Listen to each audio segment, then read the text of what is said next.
Today, we want to understand a specific scenario from ASME Part 14 about re-rating a boiler. We'll read the requirement closely and see which answer choice matches the rule. Per Section 14-3.20, the paragraph states, complete the requirement by filling in the blank with a number. The text reads, quote, blank revised calculations verifying the suitability of the vessel for the new service conditions shall be requested from the original manufacturer and shall be made available to its authorized inspection agency and the jurisdiction. Choose from the options A3, B1, C0, or D2. Correct answer B, which is 1, matches the requirement.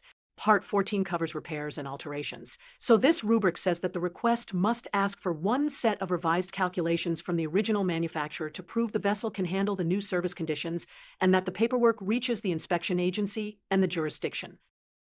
The other choices are incorrect because they do not reflect the documentation and testing requirements of Part 14.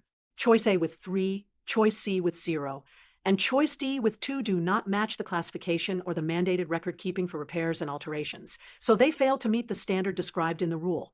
So the takeaway from Section 14-3.20 is that one set of revised calculations must be requested from the original manufacturer and shared with the inspection agency and jurisdiction whenever a boiler is re-rated. That makes answer B the correct choice.